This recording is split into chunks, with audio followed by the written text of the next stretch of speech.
رحمة للعالمين یا رحمة للعالمين یا رحمة للعالمين.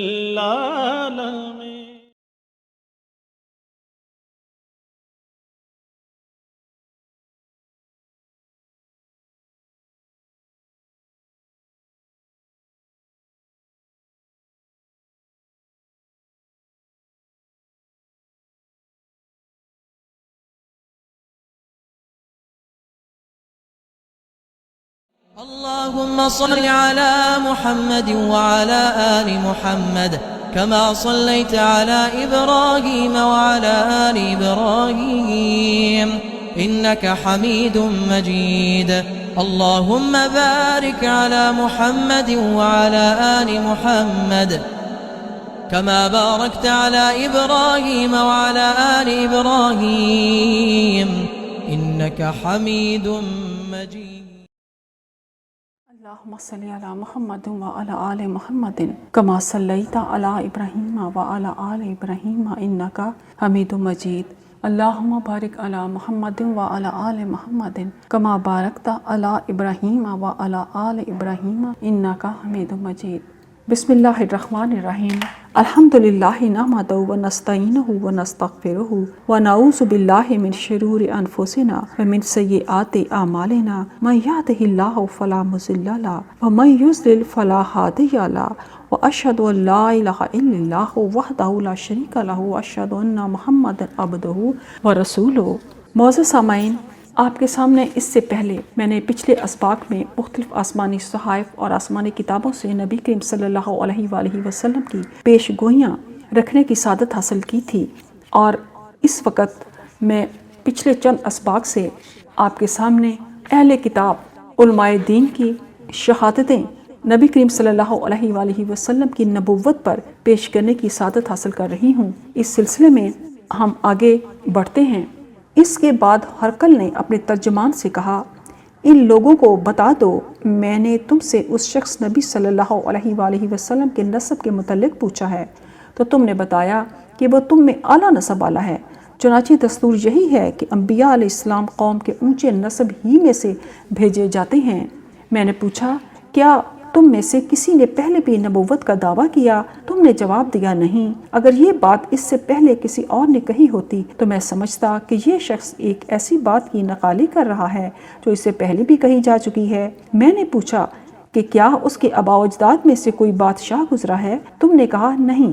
اگر اس کے آباء و اجداد میں کوئی بادشاہ گزرا ہوتا تو میں کہتا کہ وہ اپنی آبائی بادشاہت حاصل کرنا چاہتا ہے. پھر میں نے تم سے پوچھا، کیا تم نے اس کے دعوائی نبوت سے پہلے کبھی اس پر جھوٹ بولنے کا الزام بھی لگایا ہے؟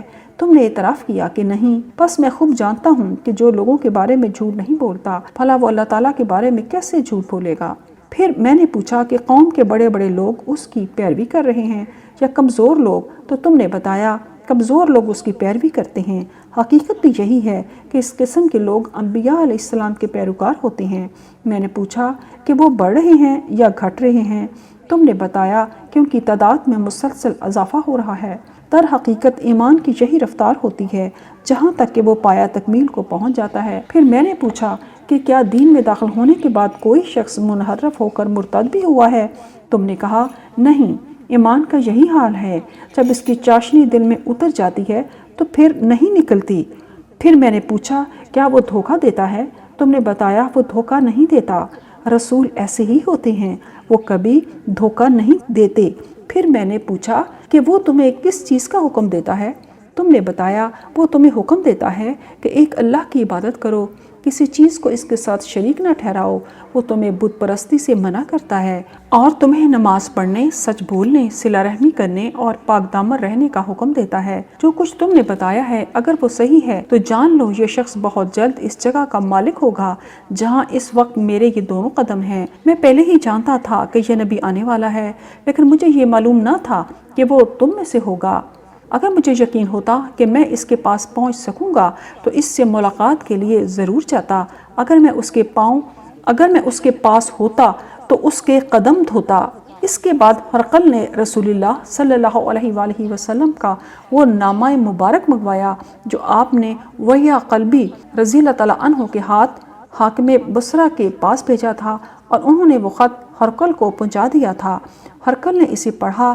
اس میں لکھا تھا، بسم اللہ الرحمن الرحیم، من محمد عبداللہ ورسولہ الہ ہرقل عظیم الروم، سلام علی من اتبع الہدی، اما بعد فإنی ادعوک بدعایت الاسلام اسلم تسلم یؤتک اللہ اجرک مرتین فإن تولیت فإن علیک اسم الارثین یا اہل الکتاب تعالوا الی کلمۃ سواء بیننا وبینکم الا نعبد الا اللہ ولا نشرک بہ شیئا ولا یتخذ بعضنا بعضا اربابا من دون اللہ فإن تولوا فقولوا اشہد بأننا مسلمون۔ اللہ کے نام کے ساتھ جو بڑا مہربان نہایت رحم کرنے والا ہے۔ اللہ کے بندے اور اس کے رسول محمد صلی اللہ علیہ وآلہ وسلم کی طرف سے قیصر روم ہرقل کے نام اس شخص پر سلامتی ہو جو ہدایت کی پیروی کرے۔ میں تمہیں اسلام کی طرف دعوت دیتا ہوں، مسلمان ہو جاؤ، سلامتی نصیب ہوگی، اللہ تعالیٰ تمہارے دگنا اجر دے گا۔ اگر تم یہ بات نہیں مانو گے تو تم پر تمہاری رعایا کا گناہ بھی ہوگا، اور اے اہل کتاب، ایسی بات کی طرف آؤ جو ہمارے اور تمہارے درمیان یکساں ہے، یہ کہ ہم اللہ کے سوا کسی کی عبادت نہ کریں اور اس کے ساتھ کسی کو شریک نہ ٹھہرائیں، یہ کہ ہم میں سے کوئی اللہ کے سوا کسی کو رب نہ بنائے۔ پھر اگر وہ منہ موڑیں تو تم کہہ دو، اس بات کے گواہ رہو کہ بے شک ہم اللہ کے فرما بردار ہیں۔ ابو سفیان رضی اللہ تعالیٰ عنہ نے کہا، ہرقل جو کہنا چاہتا تھا کہہ چکا اور خط پڑھ کر فارغ ہوا تو معمن وہاں بہت سی آوازیں بلند ہوئیں، شور مچ گیا اور ہمیں دربار سے باہر نکال دیا گیا۔